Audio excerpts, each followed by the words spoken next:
Welcome to the podcast, Sophia. Thank you so much for being here. Thanks so much for hosting me. Absolutely. Well, I know you have been a staple in the non-toxic living space for some time. I know I first became aware of you a couple of years ago. You were on the Holistic with Heidi podcast, and I remember really enjoying what you discussed. She's really great about non-toxic living, as you are. So I'm curious if this was always your passion, or was there something that happened in your life that pushed you down this path of sharing non-toxic lifestyles? This was not always my passion. I very reluctantly dived deep into this, but I had always been very interested in healthy living. From a young age, I remember being unusually excited to read about the antioxidants in oranges and berries and how they may serve my eye health or heart health. And this is from as early as like third or fourth grade. I would notice little blurbs in women's magazines that my mother had lying around. And I had always exercised a lot. So I grew up exercising a lot and eating as healthy as I knew how.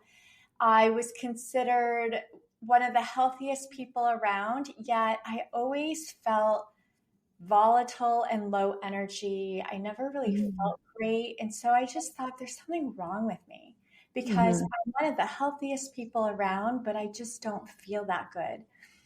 It wasn't until, I was aware of environmental influences, but it didn't seem important. I probably rolled my eyes at it. When I became a mom at the age of 34, becoming pregnant and having a healthy baby did not come easily.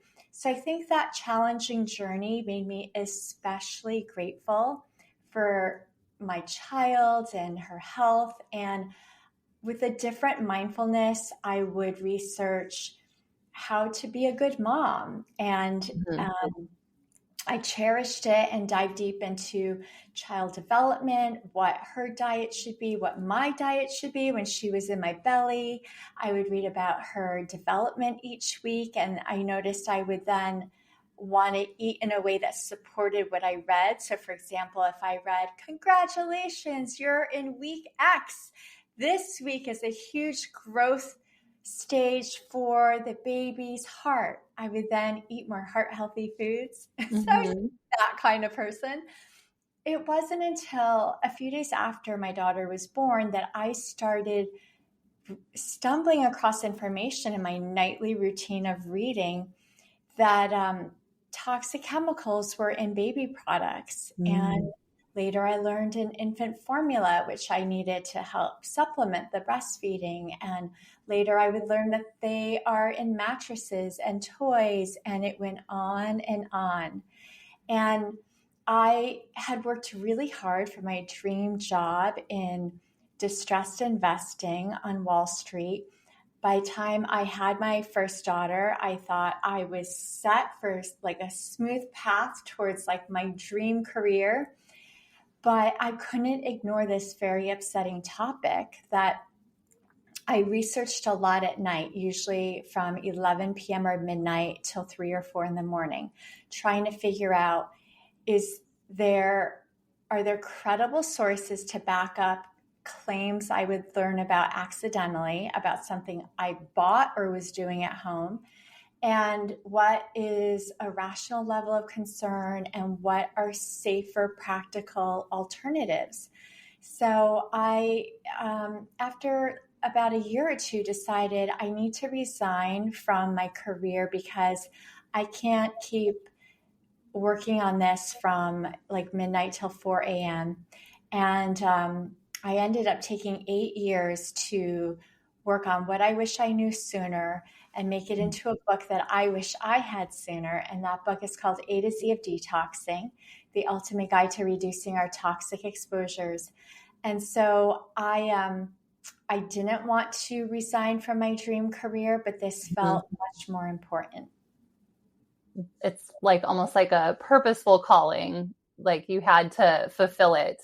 I think this conversation is so important because I know a lot of listeners to this podcast are either new moms or ready to become a mom, thinking about, fertility and things like that. So I think the fact that that was really what compelled you to write this book is just so pertinent to this conversation and things that people are thinking a lot about right now, especially because infertility is affecting so many young families. It's just becoming more and more prevalent. I know personally people have gone through IUI and IVF treatments, and it's that whole process can just be like very stressful on you when you're trying to do something that's supposed to be so joyous in your life. So I think any way that we can start to support our fertility sooner is really important. So I'm curious what are some surprising ways that environmental toxins are negatively impacting our fertility?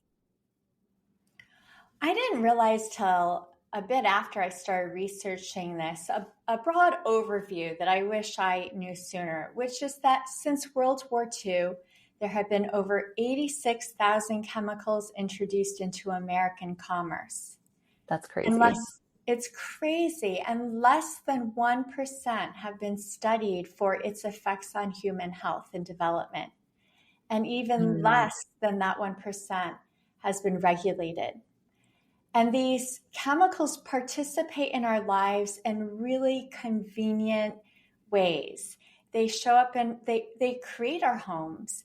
The vinyl, the synthetic woods, the upholstered furniture, the toys, our pots and pans, everything in our homes is a result of the brilliance of what humans have come up with in terms of these chemicals and how to apply them to bring joy and convenience to our modern lives.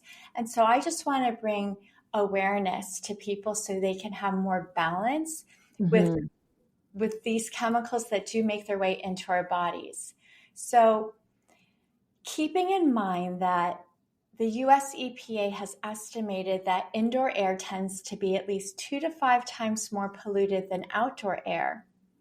Even in the most industrialized cities like New York City, where I live, that helps create some common sense approaches to improving your indoor air quality.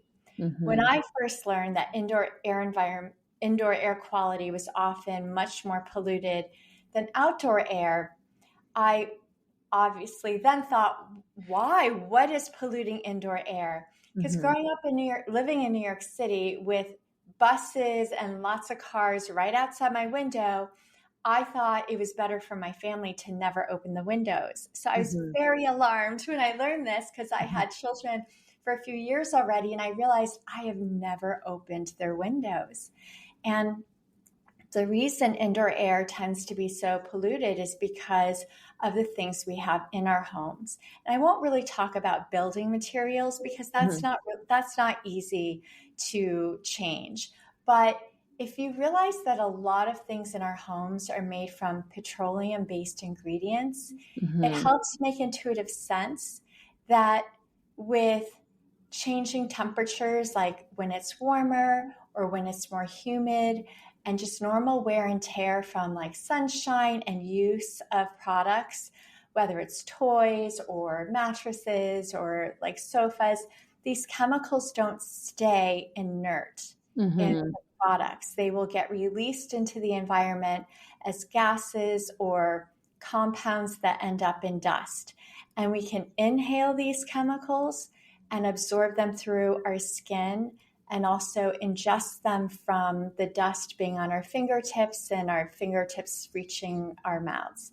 Children are often putting their fingers in their mouths and putting I find that my children always gravitated to the dustiest corners of my home, and they would put the dustiest, most gross things in their mouth, like remote controls, which lots of hands touch. So those are, examples of important information I think everyone should know. And with the right information, you can have some common sense approaches to reducing your daily exposures. Yeah, totally. I think air quality is a huge one, and that's something that we can, I mean, there's lots of different ways. What are some of your favorite ways to improve indoor air quality? I'll share more. And I'm realizing I don't think I answered your question, which is maybe how these exposures influence our reproductive health. Mm-hmm. And so, you can analyze the 86,000 chemicals through a number of ways.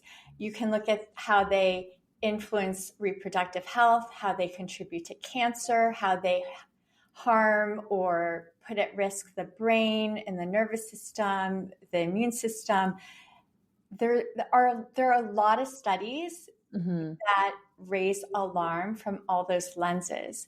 But in terms of fertility and human health and development, I think becoming more aware that there have been over 1,000 endocrine disrupting chemicals identified, and remembering from biology, which I don't know that I fully ever learned when I was in grade school, but hormones guide almost all biological Mm-hmm. processes.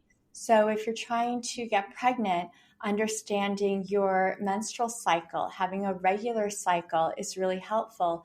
But if you are relying on assisted reproductive technologies, then also, monitoring and having more influence over your hormones also is really helpful. And it took me a long time to realize that, for a long time when I had a hard time getting pregnant, I kept thinking, once I get pregnant, I'll finally be happy. And then Mm-hmm. once I got pregnant, I realized, oh my God, there's so much that can go wrong. So then I thought, Mm-hmm. as soon as I have a healthy baby, deliver a healthy baby, I'll be happy. And then once the baby was born, I realized, oh my God, there's SIDS. And there are all these other concerns about the baby, especially the first year of life. It never ends. And so I wished it created a great desire in me to speak to this segment of the population, to be able to say that if you're reevaluating how to invest in the healthiest pregnancy outcome possible, Mm-hmm. please consider your toxic exposures. Because if you can reduce the chemicals, heavy metals, and radiation in your home, it is a great investment in the potential outcomes of your efforts, because all these exposures can participate in our biology. And the Mm-hmm. younger the life, the more vulnerable that life is to the consequences. They can be much more lifelong than if you're exposed as an adult. Yeah, I think that that's such a good point. And, so many women that go through pregnancy loss or through assisted reproductive procedures and things like that, are they, if they had started with these building blocks, like their paths, could deviate and be a little bit different, maybe a little bit easier to navigate, but it takes doing that like foundational work. Um, because if we have those irregular, like to your point, those are signals that something's wrong if you're having irregular cycles or pain with your periods and things like that. So we don't always expect it, but those environmental toxins could play a huge role. And while you were speaking, it was making me think that we often think of like a new build or a brand new apartment as being like more sterile and cleaner, but that could actually be much more toxic than an older home that was built using more natural materials. Absolutely. And studies have found that indoor air quality can be up to 1,000 times more polluted after certain activities like painting your Mm-hmm. walls or new wallpaper, a new mattress or new furniture can off gas fumes. So brand new is not necessarily, oftentimes is not more sterile and more clean. You're exactly right. Interesting. Yeah, something to keep in mind. I think I know personally just a few people that have moved into brand new apartments and had such a violent reaction, got so sick that they had to move out or at least like move away while it off gassed and kind of got the ventilation circulating. So, it's kind of the things that you don't always expect. You don't expect your new, luxury vinyl floor to make you sick.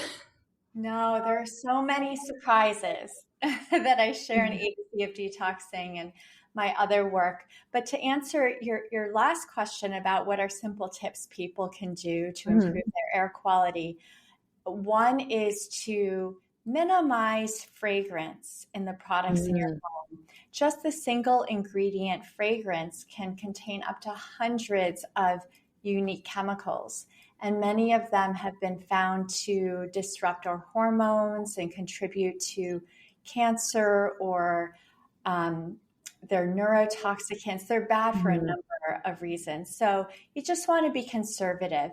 Manufacturers are not required to use products that or chemicals that are proven to be safe to human health. They're not required to disclose which chemicals are in the ingredients due to it being considered confidential business information. So it's really hard for a consumer to know which fragrance ingredients are safe. So I think that's important for people to know as they then reevaluate their products and ask themselves, now that I know that fragrance is high risk, do I love it or do I need it? And you can research your products, like your cleaning products and personal care products, in databases by the Environmental Working Group. They assign hazard scores for these products, and that can inform whether which of your products are really toxic, and therefore which ones you might want to swap out. And in my 40-day home detox, I lead people through that in a more methodical manner, because often as I was diving deep into the databases in the Environmental Working Group, I felt like I need more help. Like, this is an amazing resource, but like, how do I use this and apply this to my life? Because there are just so many things you can detox. Yeah, well, the Environmental Working Group is a great resource. And I love that, like, you can scan barcodes and things of products, but the problem that you run into sometimes is that the product hasn't been scanned in, so that there's no score whatsoever. So it's, and greenwashing is such a big problem. So even sometimes things that look like they're clean and healthy might not be as good for your environment as they would like you to believe. So I know there's some people out there like, maybe they're like really gung-ho about their plugins or their Febreze, or they love their candles. Like, they want to have some type of fresh or welcoming scent in their home. Is there any form of fragrance or air freshening in the home that you think is okay? I think that probably the safest thing is to have no fragrance, but that's really not, maybe not a life worth living. I mean, that's a bold statement, but I think a lot of people who enjoy fragrance in their homes, it's impossible to ask them to give up fragrance. And even I don't do that. So the next best option would be essential oils. And I was very slow to integrate them into my home because there are reports that some of them can disrupt hormones. There's preliminary evidence that lavender essential oils can disrupt hormones in baby boys, and they're associated with a higher incidence of some birth defects in boys born to moms who were exposed to a lot of lavender. So that made me really nervous. But after my children became much older, like after 10 years of age, I just missed fragrance in my home. And so you can diffuse essential oils. I use them in my cleaning solutions. You can enjoy scents in other ways with like fresh cut flowers and more natural sources, or baking cookies, or simmering vanilla sticks on the stovetop. But there are scents that the Environmental Working Group has rated as having very low toxicity. So that's also an option. Okay. That's good to know. Yeah, I'm a fan of essential oils too, but it's pretty minimal. My partner actually he can smell everything. And so even before I got into like the holistic health space, he was banning candles from the house and everything. So we've got a pretty high barrier to entry in terms of anything that has fragrance in our home. But I know that can be a difficult one for some people to part with. So yeah, and I would encourage those listeners who enjoy those air fresheners to do a little experimentation with eliminating them and giving yourself a week or two to just notice if you feel differently. And then once you're reintroduced to them, you might have symptoms that get triggered, and you'll realize now how those products are maybe contributing to stuffy nose, itchy eyes, or other symptoms that was part of your normal. Yeah, that's such a good point, because we get so used to a certain baseline of how we feel, and, the itchy eyes or that like faint headache or the fatigue, like that just becomes your baseline of normal, when really that's a sign that something's not quite right. So I think that that's a great experiment for everybody at home to run. That's great. So what do you think in terms of preparing for pregnancy? We've kind of touched on a couple different topics, but what is the most important step for both men and women to take when preparing for pregnancy? In addition to minimizing fragrance in your products and in your home, I would then you can't avoid completely, but reduce the plastics that touch what you eat and drink, because the chemicals in plastics can get released into what it contains. And that's an excellent way to reduce the chemicals, and some of them include hormone disrupting chemicals that are in your body. So that's a really impactful focus that you could optimize for the rest of your life, because plastic is so integral to how we eat and drink today. Yeah.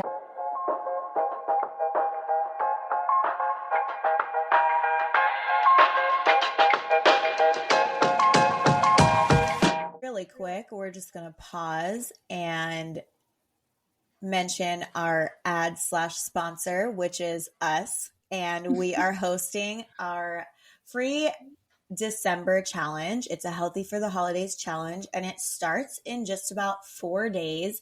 We are basically going to be sending you helpful, practical tips to stay grounded and keep health at the forefront of your mind all month long. There's nothing you actually have to do. There's no calls you have to hop on. There's nowhere you need to be.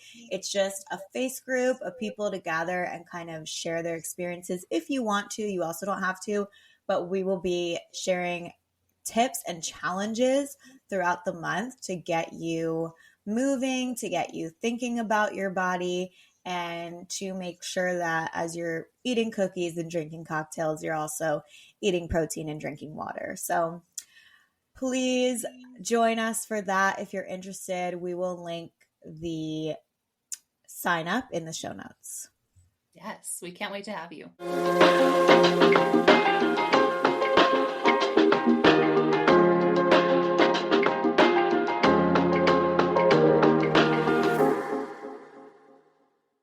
Yeah, it's literally a part of everything. Those to-go cups from the coffee shop, bring your own reusable mug. There's just so many different ways we can be exposed to those microplastics. So that's a good one. So, you can swap out your plastic food and beverage containers with glass or stainless steel. And I currently work on, every morning my husband likes to go out and buy coffee, even though we have a coffee maker. We can make it at home, but he likes to just step out and get fresh air. And I keep asking him to take these nice stainless steel mugs so we can have the coffee in that rather than the disposable cups, because the inner lining of those paper cups are, probably have chemicals and will release microplastics. But he isn't there. So the next best thing I do is, as soon as he gets home, I just pour the coffee into a non-toxic mug. So it minimizes what the coffee keeps collecting. Yeah, and like what it's absorbing in. And a bonus of using that reusable mug is probably your coffee will stay hotter longer. Yes. Yep. If you're a sipper like me. I know something else that you are passionate about is water quality. And I feel like this is something that like there is just so much information out there about which water is best for you, the electrolyte, this filter, that filter, this type of water bottle.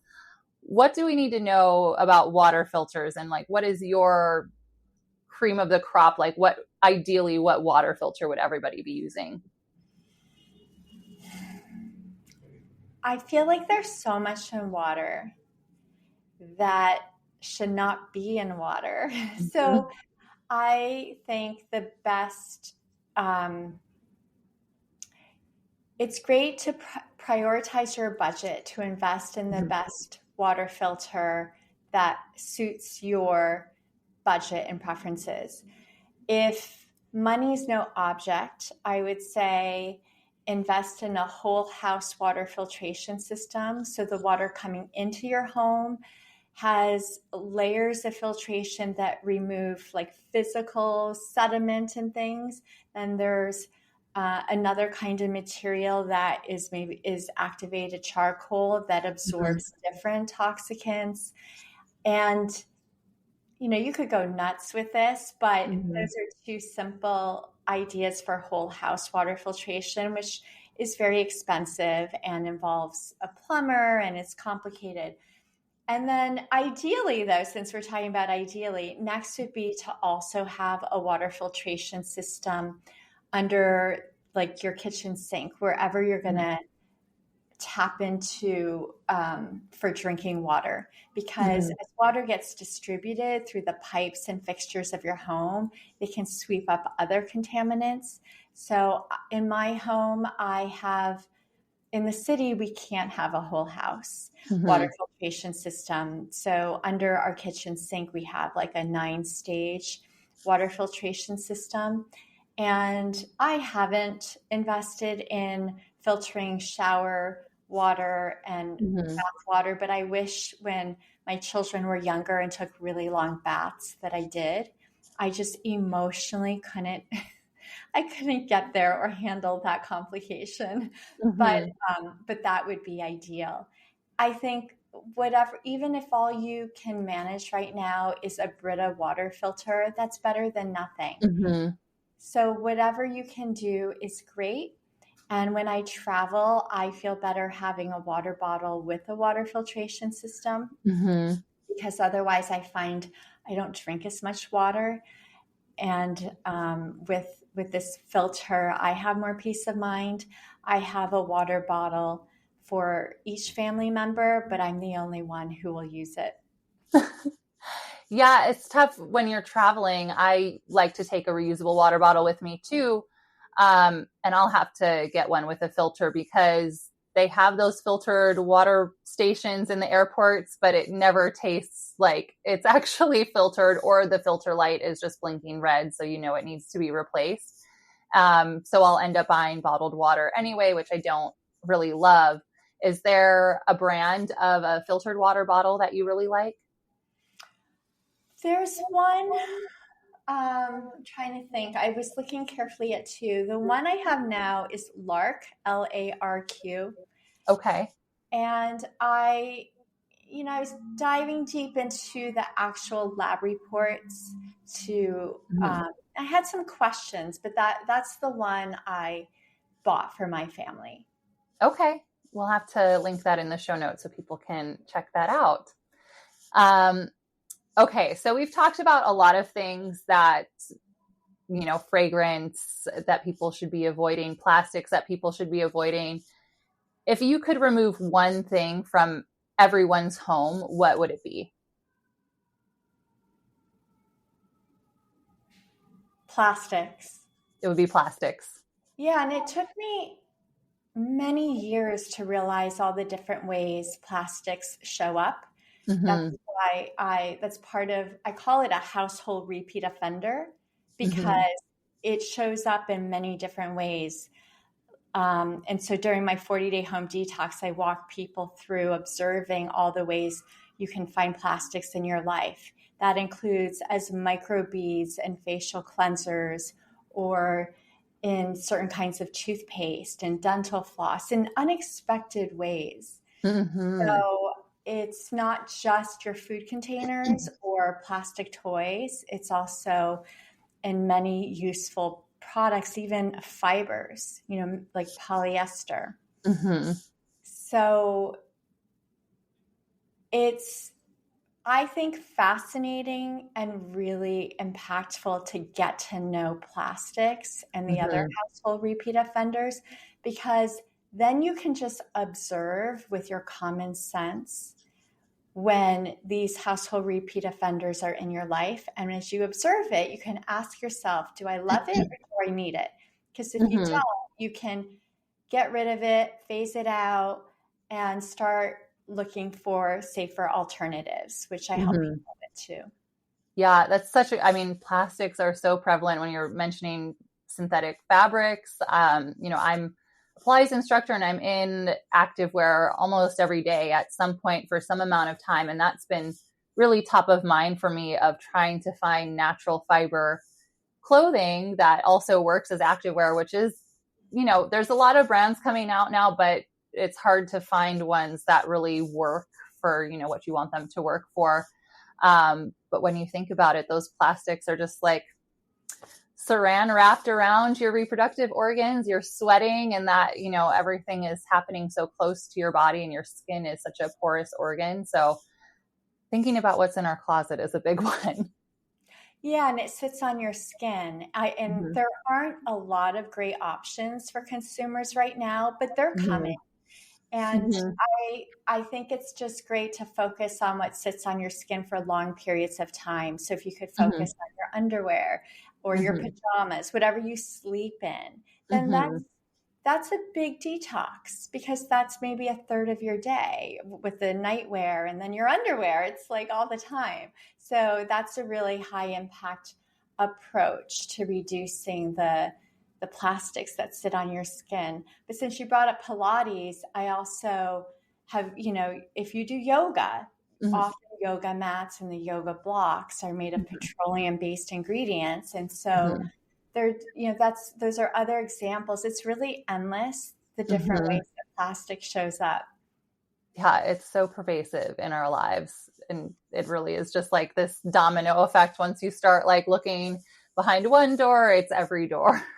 So just in case someone's feeling overwhelmed, I just Mm-hmm. want to repeat that if you can study this as household repeat offenders, it's a very simplifying and empowering way to learn more, because Mm-hmm. again, it is informing your common sense. So you don't have to research every ingredient, every manufacturer, like all these details. It's just, I did that for years. It's not a sustainable way to live your life and to shop. For real.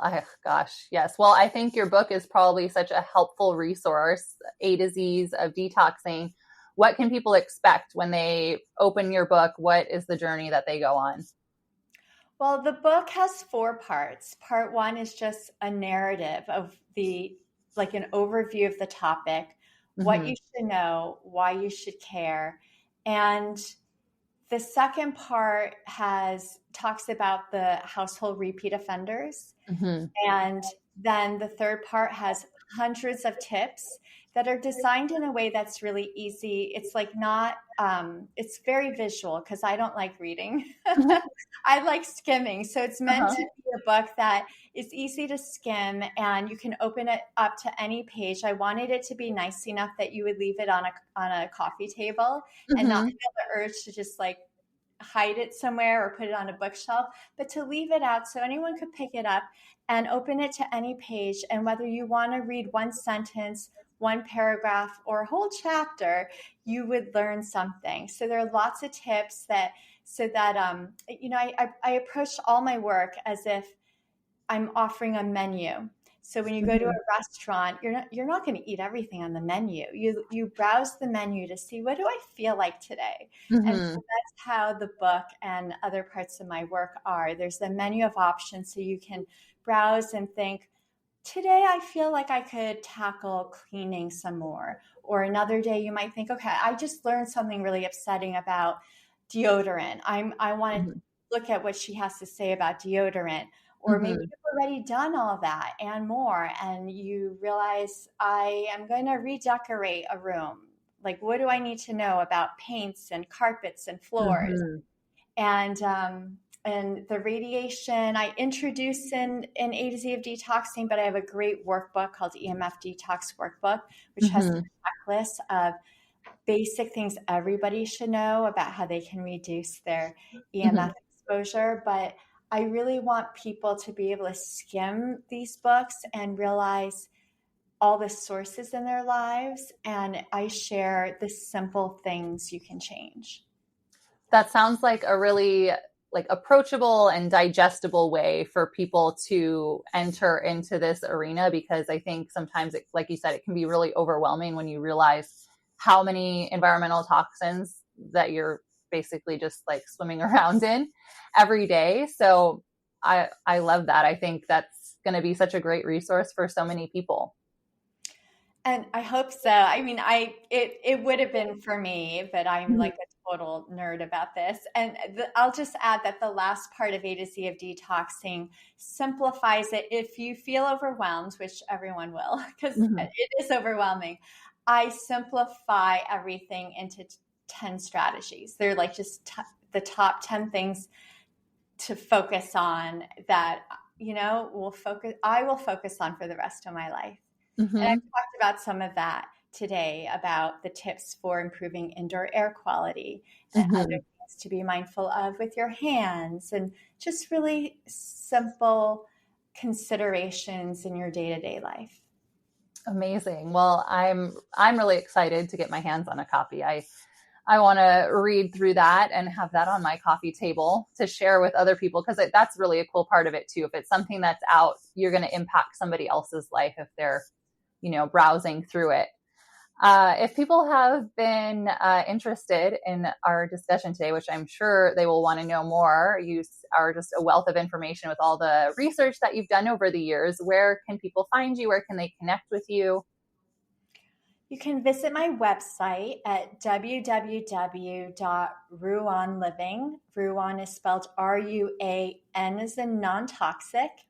And please sign up for the newsletter. That's the best way to stay looped in on the latest, because I have my Practical Non-Toxic Living podcast, Detox Academy, 40-Day Home Detox, workshops, and so much more. So there's also on the website, you can, as you sign up for the newsletter, there's a free non-toxic cleaning guide, which is super helpful in the DIY cleaning approach that it took years to get to. But it's a beautiful way to get familiar with the most non-toxic cleaning approach. Wonderful. We love a good free resource, and I'm sure that is going to be so helpful. I'm so thankful that you shared your time with us today, Sophia. It's been lovely speaking with you, and I can't wait for the audience to hear all about this. Thanks so much for hosting me today. It was great speaking to you.